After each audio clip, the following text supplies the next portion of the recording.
Welcome back to another episode of the Skits and Giggles podcast. For this one, I got to sit down with Helena Hlasova at the lovely place that is the studio for her own YouTube series called In Too Steep.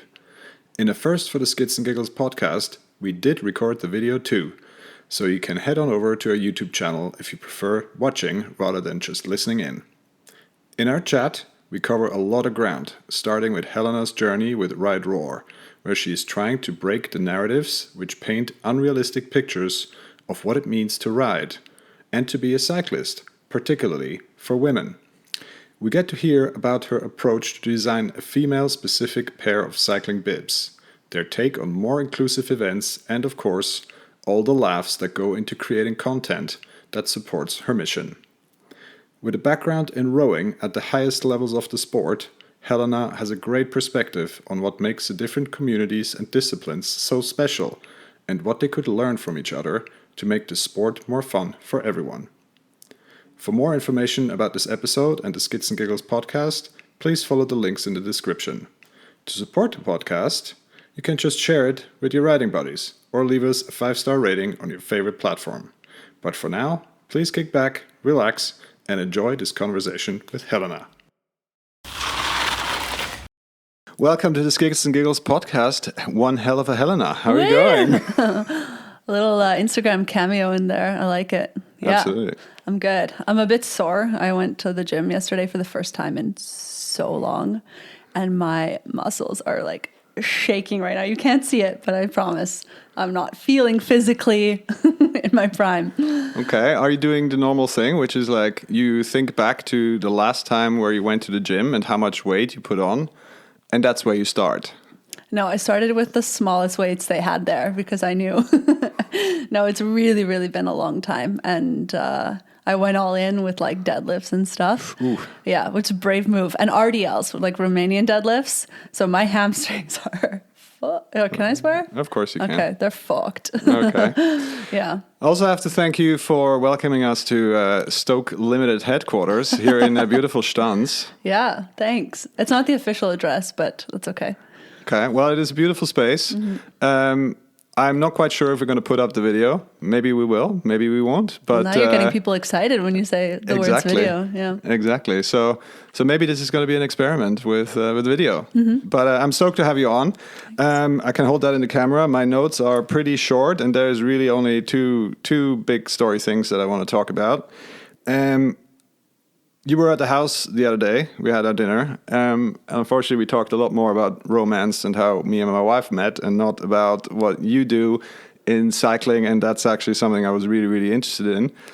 So today I really want to talk about RideRawr and the stuff you guys are doing and want to achieve. Mm-hmm. So maybe for the listener that I've never heard of RideRawr, can you lay out a little bit what you're trying to do with RideRawr and what it is?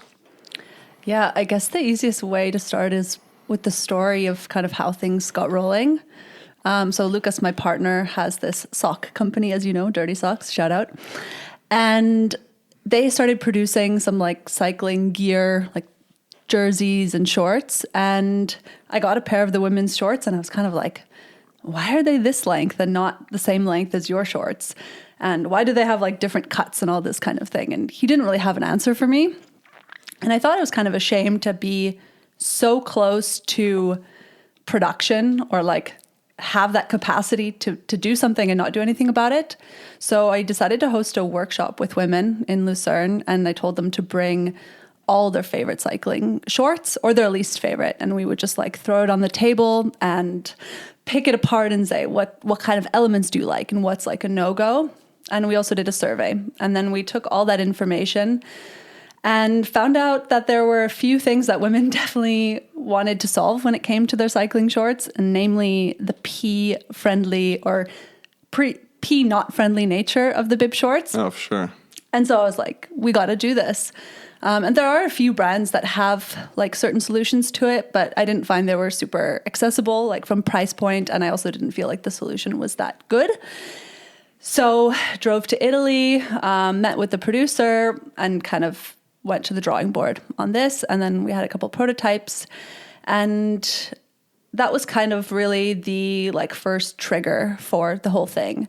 And what happened was I wanted to bring this into Dirty Socks, but at the time they had a partner in the company who was not super open to having someone who's in the relationship with another person in the company. And I totally get that. That's fair. I wasn't looking to be like in the company, structure itself. I just wanted to say, hey, let's improve these products if we can.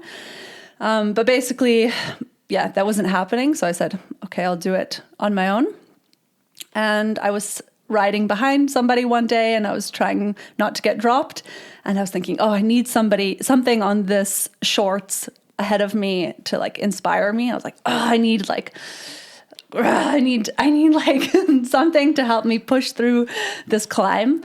And that's how the name RideRawr came about, because it's like the literal sound you kind of make that when you're fighting for something, or like a grunt or the lion's roar, whatever you want to call it. Headwind was my first thought when I ride in the headwind. I'm usually one that curses into the headwind, but I can also see that like yeah. And it's hard. I mean, with anything, finding a name that's like unique and has an Instagram handle that isn't already taken, or like a web address and all this stuff is always a challenge. So yeah, kind of went on from there. And then we also designed a jersey, and we came up with the bee logo, which is our symbol for community and working together towards a common goal, because the bees, they're stronger when they work together. Absolutely. And yeah, that's kind of like how the symbols came about and how the community started to grow. And then we decided to start hosting some events, and just all of the things that we do, whether it be the actual shorts or the events or the content that we create, is just aimed at reducing barriers and empowering women, whether it be on the bike or anywhere else in their lives. Just show them that we're here for them and that kind of anything is possible. And cycling is such like a powerful tool, as I'm sure you are familiar with as well, for like self-empowerment and learning, you are capable of stuff. So. Absolutely. Obviously the question is, okay, yes, you started with the product, and how do you get to community? Right, because yes, you can unite around a pair of bibs that are easy to pee in, but how do you get to community, and how are you trying to cross the bridge to being a bit more than just a pair of bibs, basically? Yeah, so I think the community started again with that workshop, just bringing people literally together. And the way we think of these three, we call them our three pillars. So the shorts, the product, and the events, and then the content. It's kind of how I picture like the bubbles of scaling out. So our community is obviously very local to Switzerland. It's going to be hard to come to one of our events, or we've had some girls from like Germany, but the events are Switzerland based. And then the product, I feel like, okay, yeah, we can send that around, but mostly also Switzerland. And then finally, the content is really where the potential is for scale. So that's how we kind of see our impact. Like I have this visual of these like little rings that reach out into the world. And something really cool that happened after we created this like YouTube series from the 24-hour race in Schütz.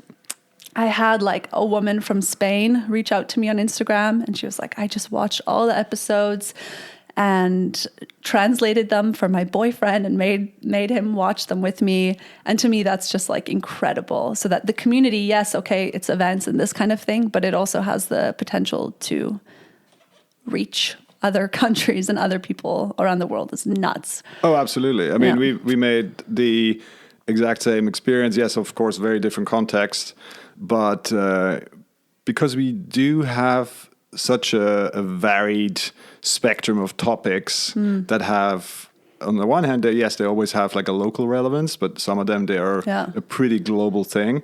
And we get like the most random messages. Like, the other day we get something from New Zealand or from the US, and stuff like the trail building topic, which is a very universal topic, and the challenges are very, very similar across the globe. Or being small brands that then all of a sudden start to link up and work together and all that sort of stuff. So that's really cool. And you obviously always underestimate kind of how far your reach really is, right? Because yes, we do put some effort into socials, like Instagram mainly, or cross-posting to Pink Bike and stuff like that. But you never know really where it goes and who actually finds it, and that's I guess the power of content, right? So content creation. Yeah, it's amazing. And I should say too, when it comes to like community, when I first moved here to Switzerland, I tried to create a platform for athletes, kind of like an Airbnb, but for sport. Actually, like Dario Colonia now started basically a very similar concept with that. So I created this website called Rentleat, where athletes could offer their services for a price instead of, just fundraising money and not giving anything in return, to create a little bit of that exchange. And the thing I noticed with that is I was trying to create an offer without having like a contact to the community. So my lesson, and I mean, the website still exists. Probably, I don't know, don't go on it. But it died, like the idea died. No one was using it. And I had a lot of struggles with it. And my biggest lesson from that was like, okay, I got to start community first. So that's why it was so important for me to host that workshop and to hear what people are saying and to say, where are your needs? Where are your pain points? And I think a lot of people say that in business, but rarely do you have time as a business to spend time with these people. And so what's cool is that I'm like literally integrated into that community and on the output side. Yeah. What are some of the other problems that you're trying to tackle? Yes, obviously you meant product, or mentioned product, but are there other problems that you're trying to tackle? Of course, that's a very open topic. And what are the main ones? I mean, the shorts are a metaphor for me. Yes, it's a literal product, but it's this idea of products are being created for women without necessarily knowing what those needs are. And so even though, yes, we're solving this problem of we want to wear bib shorts and we have to undress everything to go pee, it's like really a representation of women trying to integrate into a world, into a sport where they haven't been thought of from the get-go, right? All these products were built with men in mind. And now as a reflex, we're like, okay, throw some pink on it and say, yeah, that's the women's product. So I think that is the physical side of it. But for me, it's really also about changing that narrative the other way around. I think culturally we have a long way to go. And what kind of started the Instagram handle was I kept seeing these really perfect depictions of what it meant to be a cyclist. You know how Instagram is, like everyone looks like super banging all the time. And then you get on the bike and you're like, oh, I'm far away from looking like a 10 out of 10. Well, and there's like also a billion different secret handshakes, and this is how you wear this, and this is how you have to look, and and that obviously it's just a big can of worms. There are others that are working in a similar way, in a similar let's say niche, or it's not actually a niche, it's a similar space. Have you been in touch with like someone like the Velolas or someone that try to achieve a similar thing, just in mountain biking in more specific terms? Yeah, we follow them. I think I might have reached out to them like when we had our last event to see if anyone from the road biking or like someone who does both was interested in joining our events. We don't collaborate that much, and that's something I've seen as also a barrier. Is a lot of the time it feels very competitive when it comes to these things because everyone wants to be the thing. Which is a problem in and of itself. Yeah. But again, it goes into this culture. And I've spoken about this before on the Instagram account, is that women a lot of the time think that there isn't room for all of us on the road. That if you like, it used to be like women just started cycling with their partners or whoever. And then if another woman came along, it kind of threatened maybe your own feelings of like, oh, do I belong here now? Because I used to be the only woman, and if I was getting dropped, it was okay because I was the woman, right? But now there's another girl who's also dropping me. So what does that make me?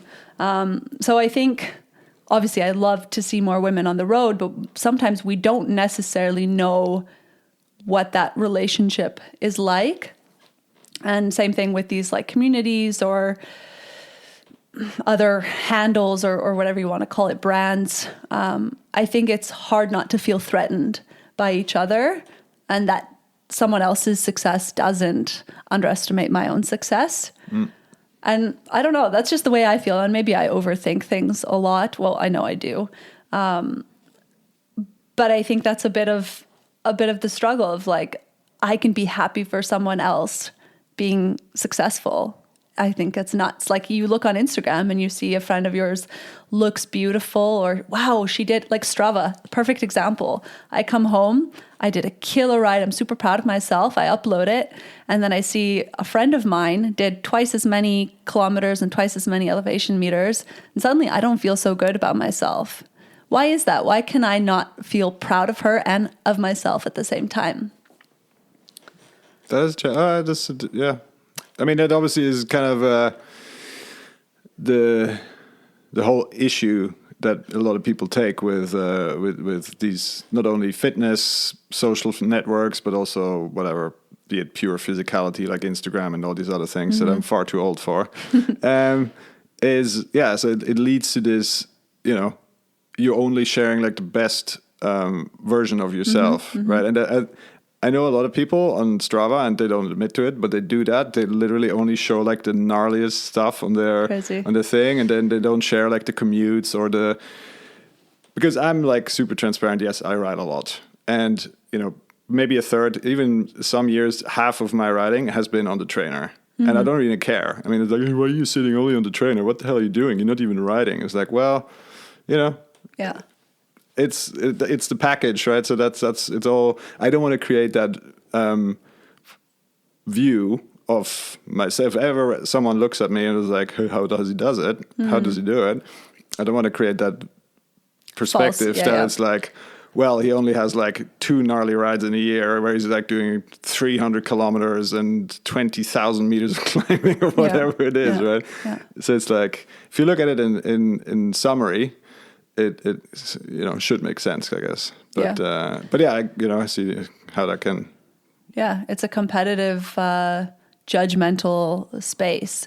And so I think what I try to do with that is go far off the other end. So look really stupid and look really silly and show, hey, that's okay too. Even if you wear the things you're not supposed to wear, you're still a cyclist. Even if you ride 10 kilometers and not 100, you're still a cyclist. And that's super hard. It's hard to accept. Also for myself, I struggle with that all the time. And that's why I feel really passionate about sharing that, because I'm in that journey as well.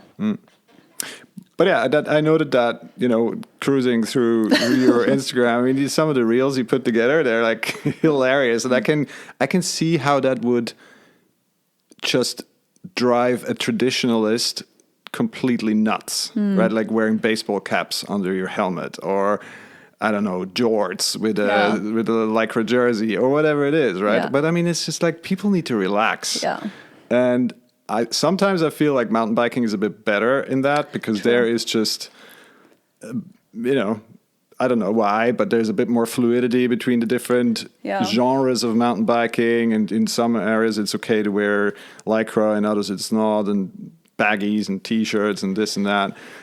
But road cycling is crazy, even amongst men, right? So there is this fun thing, and you mentioned that only the best version of yourself and Instagram and this and that, and then Peter Sagan, one of the biggest stars of the sport, gets slaughtered in social media because he didn't shave his legs for the first 3 months of the year. Oh, really? I didn't see that. I mean, how is that? Awesome. What is that? Yeah. What's up with that? Yeah. Right? Yeah, that's hilarious. Yeah, people are so quick to say, like, this is what's right and what's wrong.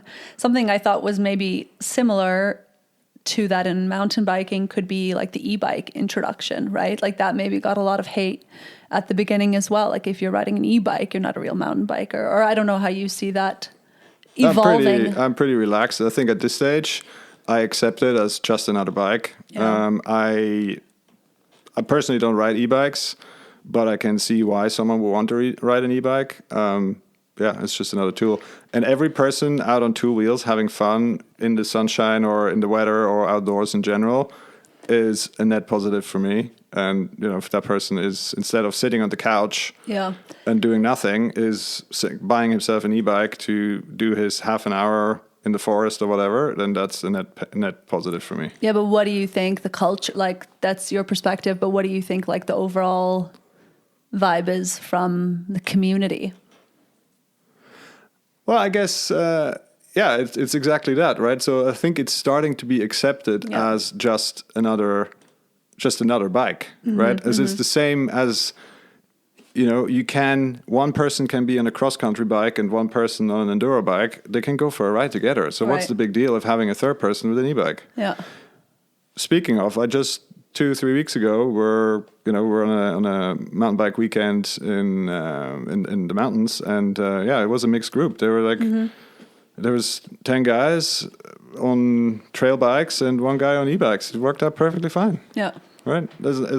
For me, it's no big deal. I know there are the purists that will never accept anything in the sport changing. And I think that's what it is, right? It's just accepting change. Yeah. Right? That's the same as 25 years ago when disc brakes came. They were like, oh my God, why do we need disc brakes? They are loud and they the road is bent and V-brakes are the best thing ever. Yeah. It was like, hello. Yeah. Or dropper posts. I mean, yes, I'm admitting I was a holdout too, but it's a complete game changer and opens up the sport for many more people. Wait, what was the holdout for dropper post? What was like? It's just because I had a very long hiatus from mountain biking, and because when I moved away to London, I rode road most of the time, and when I came back, I just returned to mountain biking and was like, okay, I got 29ers are a cool thing for me. I'm pretty tall. Disc brakes, yes, they finally work. I had one of the first bikes with disc brakes. It's amazing, and the dropper post was just kind of not great yet, and certainly in the stuff that I was doing cross country with like super heavy and kind of like I was like, oh, I learned in the 90s the hard way. I can do this, no worries. And then I think 2017, I was like, I even did the BC bike race on a high post and not with a dropper post, which is like one of the gnarliest cross country stage races. Crazy. But yeah, so it's just a cultural thing that. People shouting at clouds. They don't want change. They want, they want stuff to stay the same, and accepting that the sport is changing. Right? We have the same discussion in, the whole trail building space, right? Because you have, let's say, traditionalists that are like, well, we used to ride these old hiking trails and they were super gnarly and mega difficult, and that's what I want. And why are we building all these flow trails and this and that, right? But the thing is, we need to accept that the sport is not just for punks anymore and outlaws. It's become a popular sport for every man and every woman. Yep. And per definition, you need to have much more easier trails. It's just a simple thing, right? And it's the same with that, accepting that and accepting that change, that, yes, there's a lot more machine-built trails. And yes, we need to accept that, we can't just use every single hiking trail. That's just because there's many different users and we need to find a way to coexist, right? So that's, anyway, it's a very long discussion, and I'm talking too much. So I'm bringing it, I'm bringing it back to RideRawr, and I guess, if you look back, so how long have you been going on with this? I think the first workshop we had was kind of like December it'll be 2 years ago now. Yeah. Okay. Which is crazy. Yeah. What are some of the feel-good stories apart from the bibs? You mentioned shirts. I want to hear more about shirts later, but apart from shirts and the bibs, what are the feel-good stories? Yeah, it's really just the small little bits of feedback. Messages from other women saying either I saw something of yours and it really struck a chord with me, and I really appreciate that. Or getting pictures of girls wearing our socks. We also made these like fearless socks. And it's just these little moments of like, okay, maybe this is really truly doing some good in the world. Or I love when I'm on the bike and I see someone who I maybe didn't know before wearing the shorts or wearing the socks, and I pass by and I'm like, oh my gosh, freaking out. Like, or I had a friend send me a picture. She was in, where is it that people go cycling in Spain all the time? Is it Mallorca? I don't know. Somewhere, she was somewhere there, and she was like at brunch at a hotel, and she like took a creepy zoomed in picture of some person who I also didn't even know who it was, wearing the shorts like at the juice machine. Okay. And I was like, what? That's so crazy to me. So yeah, just to feel like that snowball effect. And then also our events have been super cool. So I had a friend who worked with like, or actually she still works there, for Chasing Conchalada. Yep. And you know, they have this like Grand Fondo series, and we had a session once where we were talking like, why do you not have women signing up for the events? And I had this idea that maybe this huge distance and this like A to B starting finish line point maybe wasn't the best like structure for getting women involved, because you have like a start and a finish and then a whole lot of time in between where anything can happen, and I don't know how to fix this, and what if I blow up? And so I had this idea to do what we now call a hive ride, which is a series of little mini rides that always come back to the hive, which we've done at like Sport to Go centers last year in Bern and the year before in Stans, so that you can always come back to the hive. You can get drinks, and we had coffee from like Vertical Coffee Roaster girls or Barista Roman. And if you want to continue and you want to do the second loop, you can. If you're saying, that's enough for me, I'm going to go home, I had fun, you can do that as well. So it's like, okay, there's the opportunity to do a challenge, to do that 100K if you want. But if it's too much or whatever, it's also good.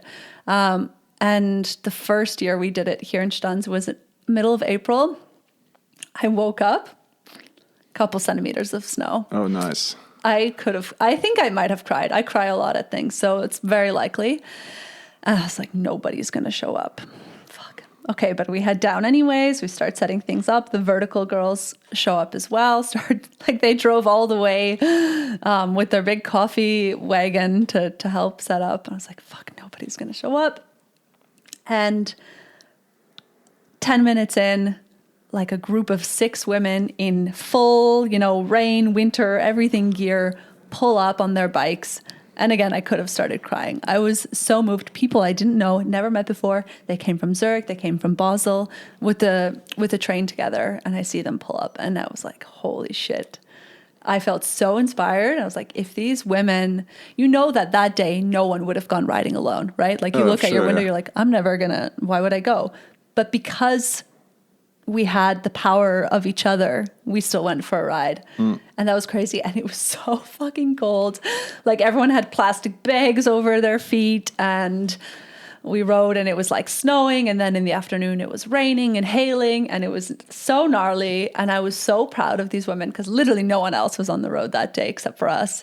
And it feels so cool to ride in such a big group of women, and everyone's staring at you or cheering for you. Like that's so cute, and it feels so good. And I think sometimes big group rides are kind of tough because you don't always get to do what you want to do. You maybe want to do a bigger ride or ride faster or less breaks or whatever. But there's something so magical about that, and about feeling the power of the group. And it doesn't matter if you only did 40K with like less than 20 kilometer average, because it was about so much more than that somehow. So yeah, those have been really, really big highlights, I think, for me. Like literally getting to see people happy and excited and getting good feedback from them. And all of our events have had really good feedback. I always send out a survey after, and like Net Promoter Score, all that stuff, 10 out of 10. So okay. Yeah.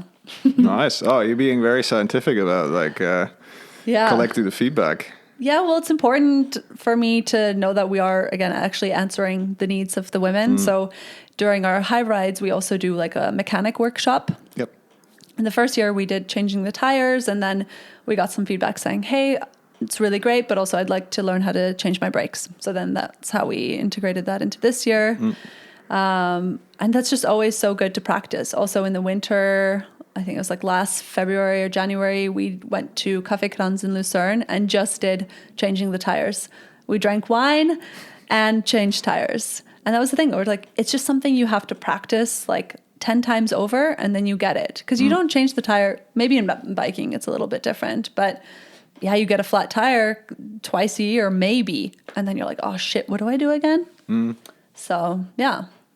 Yeah, but it's very empowering, right? Because I mean, a friend of mine has a bike shop, right? And it's like people walking in with with their city bike with a flat tire, and he's like, "Oh, can you help me?" Yeah. It's like, wow, right? It's like 2 minutes of work if you're pretty talented, and for maybe 10 minutes if you're doing it for the second time or third time. I definitely need 10 minutes, but yeah. Yeah, but I mean, it's like something that is achievable for most people, Right. and it's just feels, or I can see how that feels very empowering if you can show someone to fix a very common problem themselves, right? So, well, it's not only that, it's like having that confidence in yourself. Okay, suddenly I feel okay doing a bigger loop on my bike because I know if something happens, I can take care of myself.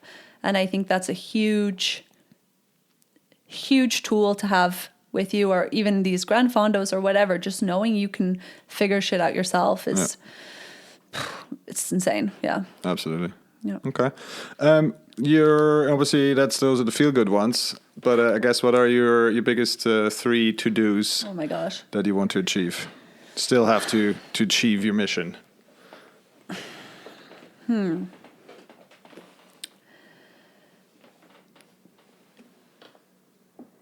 I think probably consistency is the biggest challenge.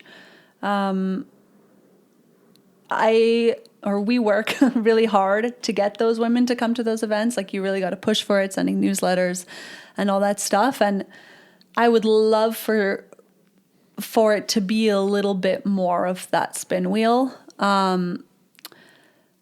It takes a lot of momentum. It takes a lot of energy. And I think I have women who joined the team with me. Everyone works full-time jobs. So it's obviously kind of get to it when you can.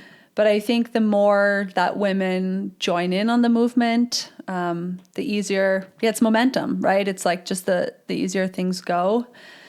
I would love to sell more shorts because I am obsessed. Like it's the only shorts I wear now. And I think as soon as women just wear them once, you get it, right? And you're like, oh, these feel so great. So I try not to set too many goals in like a very metric sense. But I just, want to see that momentum grow and more women join us on events more consistently, and just keep getting good feedback, and keep being responsive to the needs of the community. Like I also had some like startup community in Bern heard about what I was doing and was like, oh, we can help you with this and this and making a business plan. And I was like, you know what? I already did that in the past with trying to start this platform, and I had the canvas and all these like steps figured out and all these KPIs and blah, blah, blah. And I just want to really live it and go with the flow of things and see what are the people asking for. This year we also did a retreat. So that was like a more intimate thing. We did a weekend together and we organized all the stuff. And just see what works and what doesn't, and just enjoy the process. I try not to set too many expectations for myself because it's also a hobby. But yeah, now we started also this little, I don't know if I should also call it a podcast, but this like little YouTube series where I want to help create more content. That's always a challenge. Like, how do I continue to scale my efforts and create content as you know? And I think what's really important for me is that everyone who lands upon our page or whatever it is, Instagram, can find themselves in there somehow, whether they be a bike or whether they be gravel or whatever, or they're new or they've been doing it for 10 years, that they feel like some part of it connects to what I'm trying to do as well. So yeah, I don't know if that really answers, like I don't have like a list of 3 goals or something like this, but it's kind of No, I mean you hit all the points, right? Yeah. I mean, I guess one thing I wanted to say about goals, right, is kind of growth itself is not a great goal, right? You need to focus on Yeah.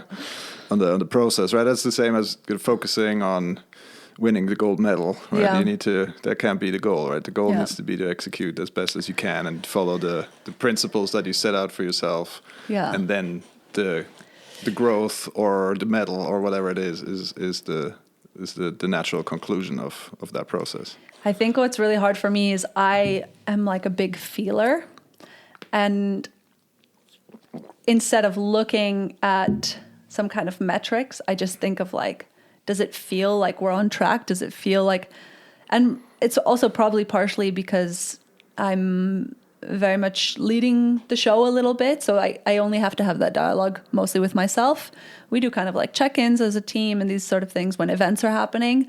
But the overall progress is internal to me. So it's a totally unlegit way of assessing the process or whatever growth you want to call it. But yeah, and same thing with the content.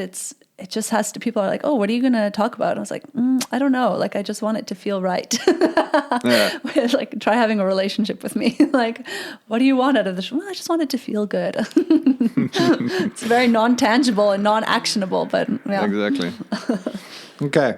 You mentioned the 24 hours of shirts. Yeah. Wow. How was your experience? Maybe for 2 minutes. Oh yeah, that's also highlight. But I don't know if I necessarily put that under like RideRawr explicitly.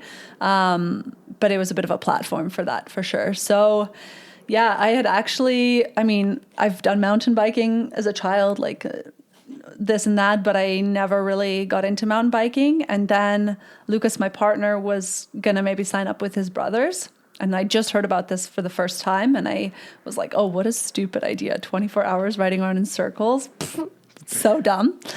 Must do it. Yeah, no. And then I looked at the results from previous years and I was like, oh, there's no women. And there was a woman who had done the solo, who had done like 3 laps and came in second place. And I was like, okay, how hard can it be? Fast forward, got a group of 6 women together, learned how to ride well, I don't even know if I can say I learned how to ride a mountain bike because my skills are probably that of like, well, a 4-year-old or something like this. But I got comfortable enough that I felt like I could do it. And yeah, we did the race in this group of 6 women. And gosh, I tell you, like that no sleep was the killer for me. Yeah, as I said, we'd made like a YouTube video series following the evolution of everything.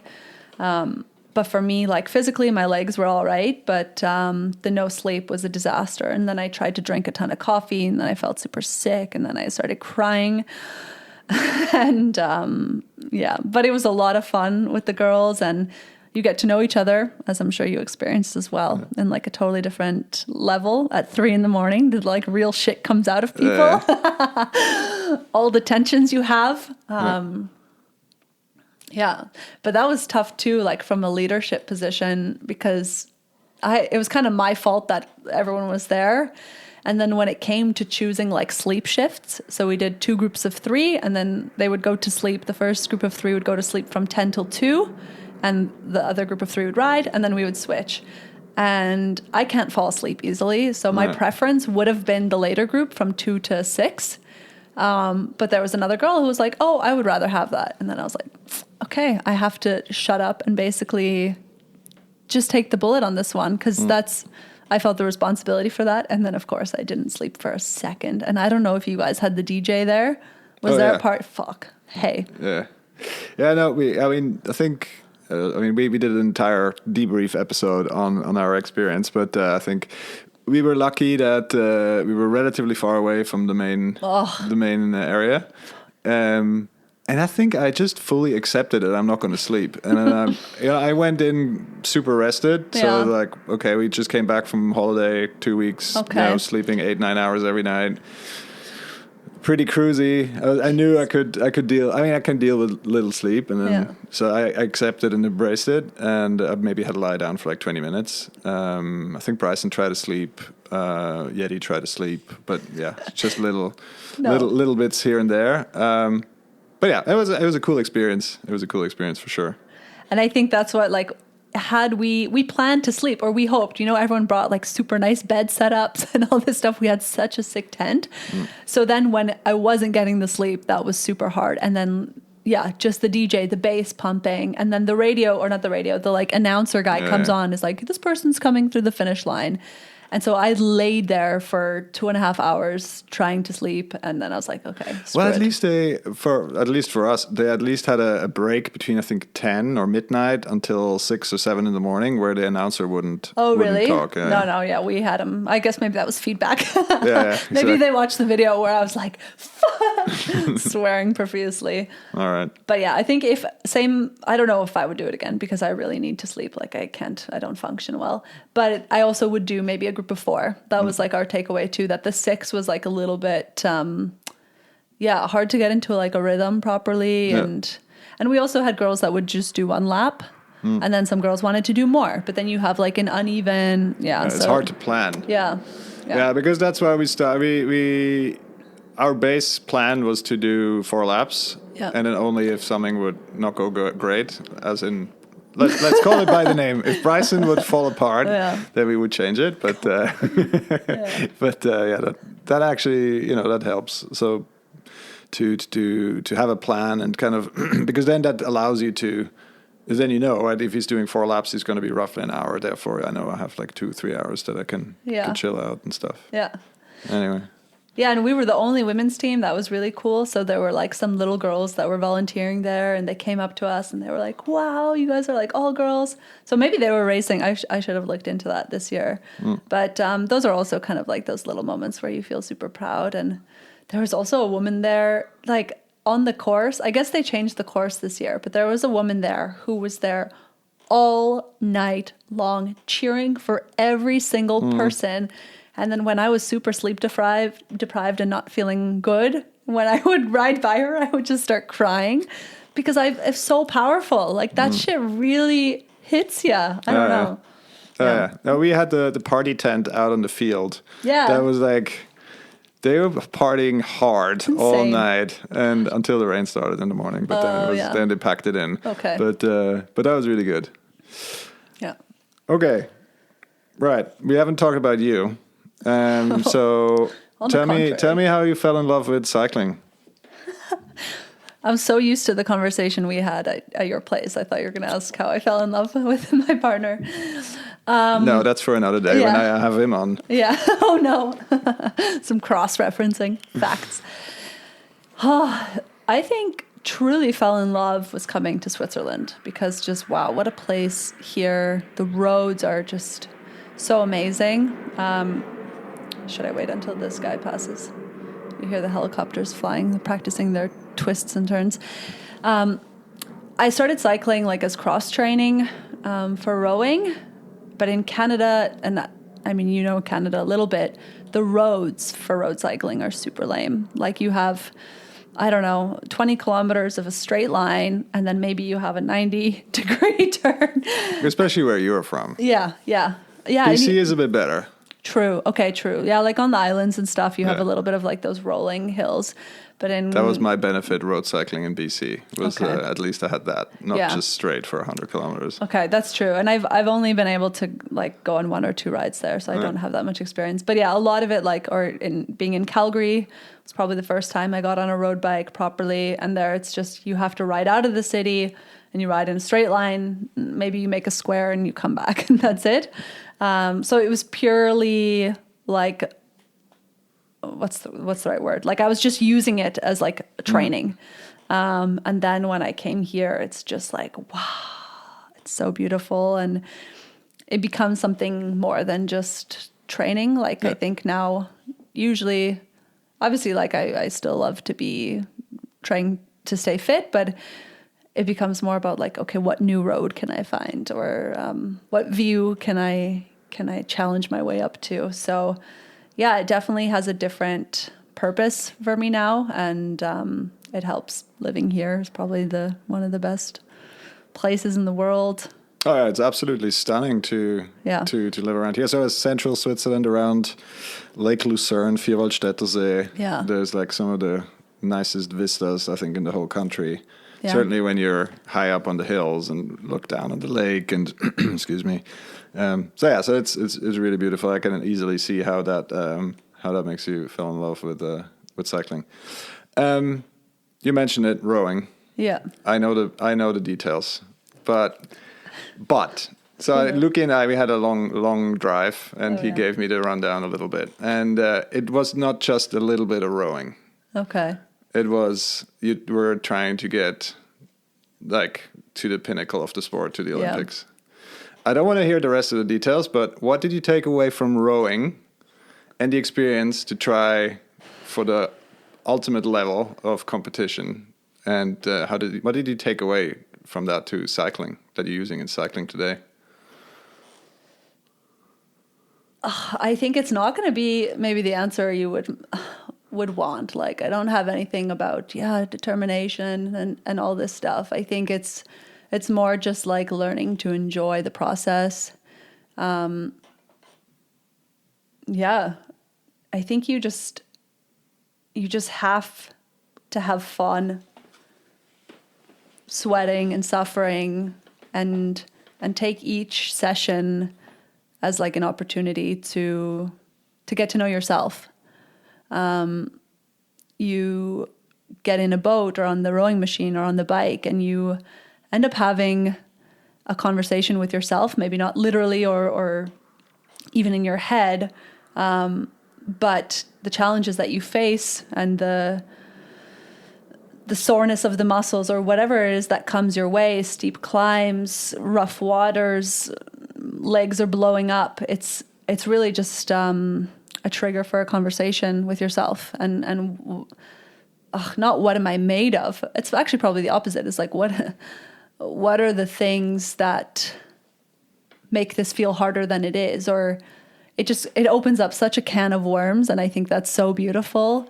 And I think that's what I love also when we're talking about falling in love with cycling. Like, it's such a similar process when you're on the bike and getting in deep, getting in steep with yourself. And yeah, that's the connection for sure. And also just being a leg-dominated sport, and cycling being a leg-dominated sport is fun, that I can kind of open up the cannons sometimes. But yeah, and it's funny because before I started rowing very late in life, like in university. And before that I was ski racing, alpine. And this is a completely different sport type, right? You have like really short, relatively short, like 1 minute races compared to rowing, which is like 7 minutes of hell. Yeah. And so I think in a lot of ways, rowing prepared me for cycling now, which I hope to do lifelong. And it created that transition because before, when I was skiing, I couldn't sit on a bike for more than an hour or just maybe intervals. But now I've learned to be patient in the movements and in the sport, and enjoy that journey instead. But yeah, I think that's you say that much more eloquently than I could ever say it. That inner dialogue is I think what attracts a lot of people to the sport. And I think I grew up as a swimmer, and there it's even more prevalent because you're alone in the water, and it's just you and your thoughts. Yes, you don't have the outer element of like, okay, choppy waters or crosswind or whatever it is, right? But you're alone with yourself, with your thought, with your the feelings, the stuff that happens in your body, and it's just that is a really good training and preparation for so what awaits you in cycling. And I changed to cycling and it was late in my teenage years, and just followed the same kind of approach in terms of training that I was used to from swimming, which is a sport that's dominated by just massive volume very early on. And so I had a lot of time to really think about what I'm doing. And but even to this day, it's beautiful. What does rowing do better in terms of community and culture that cycling could learn something from? Not much. I sprung that on you. I don't think, yeah, I mean, it's tough. Like, to be honest, I think traditionally, and I'm not a historian, obviously, but like, I don't think traditionally rowing has been that super inclusive. It started off as a super elitist sport. Oh, I guess cycling maybe too. I don't know the history. Completely the other way. Oh, really? Completely the other way. But now it's become elitist. Yeah. Okay. But yeah, it started off as kind of like the super, well, actually, who knows, in like ancient Greek, whatever. I don't know the full thing. But then it also ended up expanding into like the workers and all this kind of thing. And I still think now, because a lot of cycling is done in like the UK or in the colleges, I don't know that it's super, like Ivy League colleges doing their rowing. And I don't know that the culture or the community has set that much of a good example. I don't think the sport has that much diversity. And it also, now I'm being pretty negative, but it also excludes a lot of people who may not be like the physical specimens that rowing asks them to be. Like I just had Janine here the other day, and she faced a lot of barriers in her sport because she was 10 centimeters shorter than the average woman. And a lot of people wouldn't give her a second chance because of those things. So I think I wouldn't say rowing has that much to offer. Like that's so negative, but I think cycling's on a better path in terms of diversity and inclusiveness, and it's also a lot easier to access as a sport, right? Like, yeah, you have to get a bike, but you can just walk out your door and cycle. And that's why I don't row so much now, because I would anyways have to ride my bike to the rowing club. And then I'm already on the bike, so may as well just go for a bike ride. So yeah, but I mean, it's totally beautiful. I don't mean to bash the sport, but I think like as an institution, it is, it's not the easiest necessarily to get into, but it is a great lesson for like teamwork. And when you get to row in big boats with people, that's pretty amazing, because you have to listen to what other people's bodies are doing and be synchronous together. And when a boat runs well with 8 people in there or 9 with the coxie, then that's super magical. So you always have like, I don't know if you guys ever had those old posters in your office that would be like teamwork, and then there'd be a picture of rowing. It's very much like this epitome of you cannot fight against the other person. You have to work together. Otherwise, you're not going to go.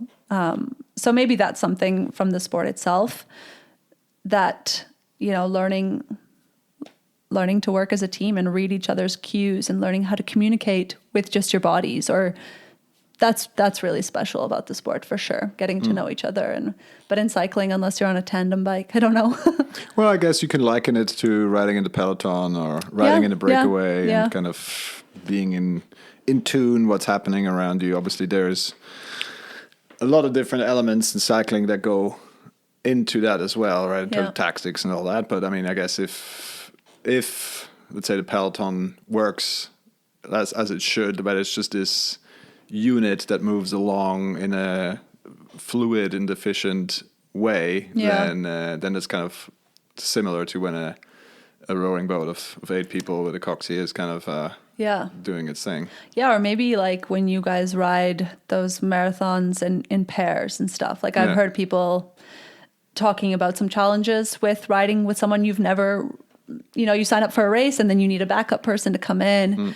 But I've never ridden with them and I don't know what their style is. And I think what's so hard to do, and for sure in rowing and for sure in other things in life, is to give, like, how do I say this? Like to not do your way of doing things, but to compromise or to do whatever. That's so hard because you're like, I feel like I'm doing it the right way. I've been doing it this way for 20 years.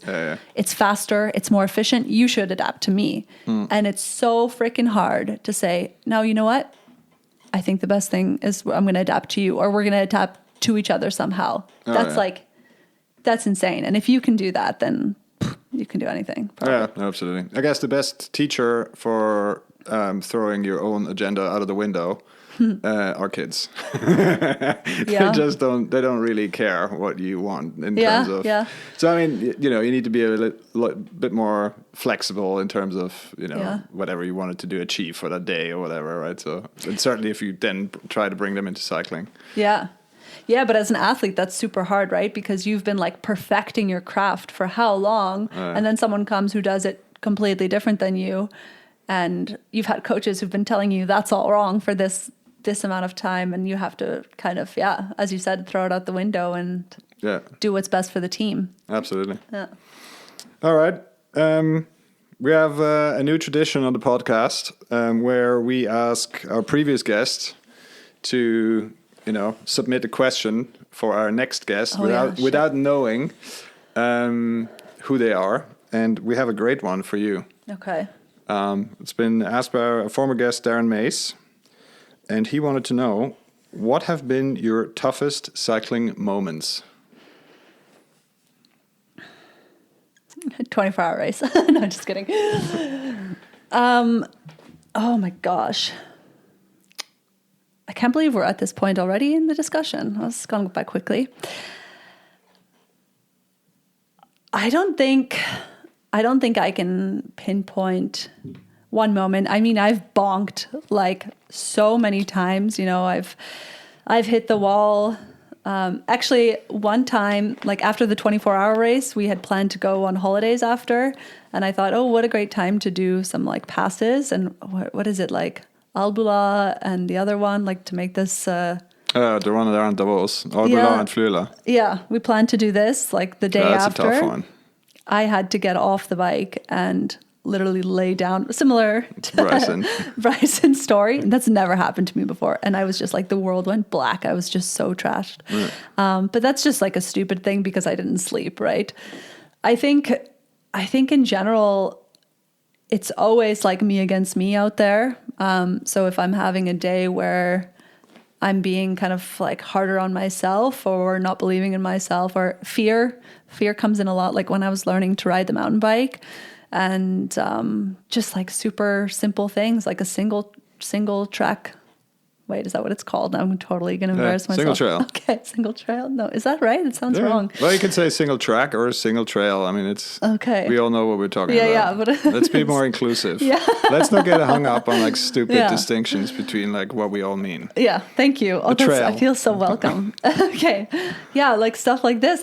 I couldn't even if it wasn't like sketchy, I couldn't ride it. Like just head games coming into the whole thing. So for me, I don't think there's one moment that was like the most difficult, and it's just this constant thing of breaking through whatever anxieties or whatever self-doubts I have. That is the challenge and the beauty of it. But learning to mountain bike last year really brought that stuff forward because I have a lot of self-doubt, I realized. You get really comfortable in doing things, and road biking, it's pretty easy to get comfortable, or like I love climbing, so things that other people might not be comfortable with, I enjoy. But the stuff where you're clicked in and you gotta, like, for example, this is embarrassing, like your listenership is going to be all pro bikers, but like I can't even make a turn on a mountain bike, like when it's a trail that turns. I literally have to unclick one foot to like put it as an anchor. Yeah. Depends how tight it is. Okay, if it's like a slight curve, foot out, flat out, as they say. Yeah. Is that what they say? Yeah. But that's probably for like being hardcore, not the opposite. No, it's like, at the end of the day, it's like, if you get around the turn, you're doing it right. Yeah. That's my my take on this. And that's my problem. So, yeah. I think just like these constant little things and believing in yourself and being like good to yourself when things get hard is the biggest challenge, I think. Oh, absolutely. Yeah. To follow on things I want to tack on. When obviously you have great opportunity to get into mountain biking and learning from a certified, soon to be MTB instructor and guide advanced. So that should be easy to get into mountain biking with Luki, your partner. But the second thing, obvious question for me: what is your bonk? What is your bonk remedy? Your favorite? My gosh. It kind of depends on the day and what I've been already eating throughout that day. Like if I've had a ton of sweet stuff, like bars and stuff, then something like salty is really sweet. Like if I come home, I love to crack open a bag of chips and just dummy the whole thing.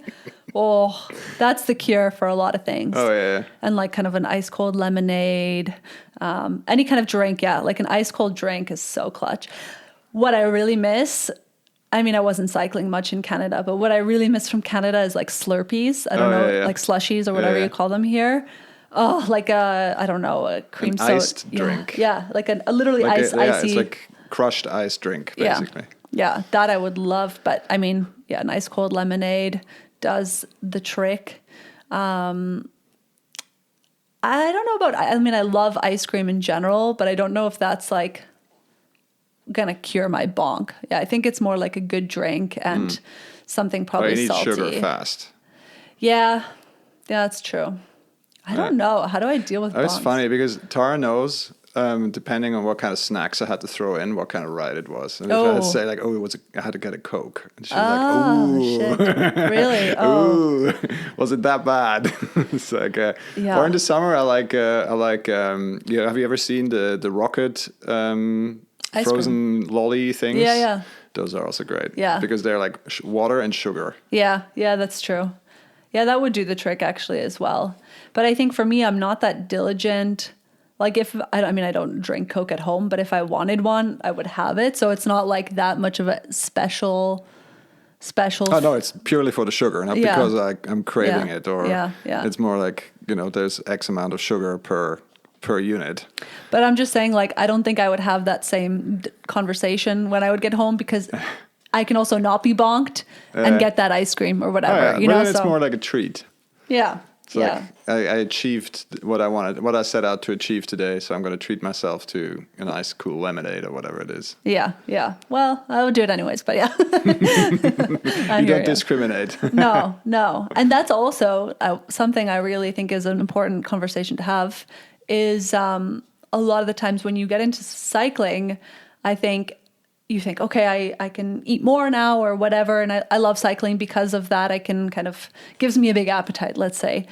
And I know a lot of the time, especially for women, days that they don't get to ride, they might like very intentionally limit that, which is also fine that you kind of are taking care of, you like to watch what you're eating.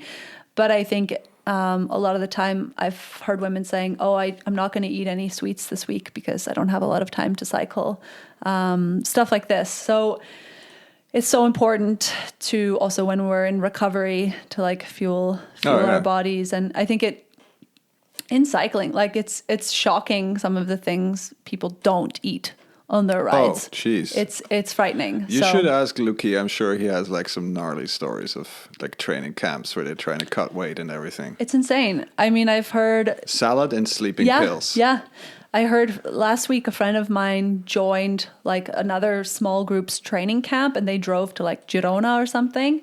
And she said in the car, everyone was just eating salads. And you're prepping for like a week of cycling and they're just eating salads. And she was like, had a huge tub of noodles. And she's not even a professional cyclist, but she's just like, I fucking know that I'm going to need this. Yeah, exactly. So that's kind of really crazy. And I also know a lot of women who just cycle recreationally. And on one hand, they want, cycling to serve a purpose in terms of their burning calories, fitness, whatever. So they also intentionally don't eat anything during the ride. Or I tell you, like 80% of the women I ride with don't have anything but water in their water bottles. Oh, that's pro. That's totally pro. In what way? And it's like, that's again, one of those prefabricated things, like the culture. Right? It's like, it's a 4-hour ride, therefore I need one 500 ml bidon and I don't need any food. Yeah, I hate that so much. Moronic. Yeah. Right. So we've moved on in cycling and understanding of physiology and all that sort of stuff. Right. So, but some of the stuff is really hard to die. Yeah, and I mean, people, if it's counterintuitive, right? Like for me, a big thing I've done is even in the first hour of riding, I try to already eat something. Within 40 minutes, I'm already cracking open whatever I've got with me. And for most women, I can just say this, like from observing this in whatever rides we go on, that point comes a lot later. But they don't understand like how counterproductive that is. And it's so hard because it feels like, okay, I just ate breakfast. I'm not really hungry. And I have to force myself. Yeah. But it's fuel the work. If you want to also, work on your body shape or whatever it is, it feels so wrong to do that. And I think that's so hard. And I'm super excited because next week I get to speak with an expert on this. So shout out, check it out one time if you're ever, am I allowed to promote myself? Oh, for sure. Yeah, I was about to say, I think that's, it starts to feel like a good way to end it. And if there's anything else you wanted to add that we haven't covered or anything else we wanted to say? Yeah, I think reach out if you're interested in being part of that momentum that we're generating, whether from like an organizational standpoint or just to join in on the fun. Or if you're someone who has questions or is starting out in the sport yourself, obviously don't come to me for mountain bike tips. But and check out our channels, RideRawr, Instagram and on YouTube. And we hope to continue to provide value for women and for whoever else is interested. So sweet. Yeah. I'll put all those things in the show notes. Yeah. So people can find it there. Yeah. If people have more questions, if they want to reach out directly to you, they find one hell of a Helena. Yes. On Instagram. Yeah. I'll also put that in the show notes. I just had to say it again because I love that handle. Yeah, I got lucky with that one. Yeah, a friend of mine is Ollie Day Season. That's also pretty good. Okay. Is his name Ollie? His name is Ollie. Oh, that's cool. That's cool. Yeah. Yeah, that's also good. It's hard to be creative nowadays when everything is like taken up. Yeah. But all right. Cool. Well, Helena, thank you very much. That was thank you. Super interesting. And see, we go for lunch now, I guess. Yeah, I know. I'm starving. I hope you couldn't hear my stomach like grumbling. Yeah, and let's go for a ride. Sweet. Cool. Thanks for listening. We really hope you enjoyed this episode. Why don't you let us know what you think? We really like to hear from our listeners. To find out how to get in touch with us, follow the links to our website in the description or find us on Instagram under @skitsandgiggles. Until next time, Skigglers.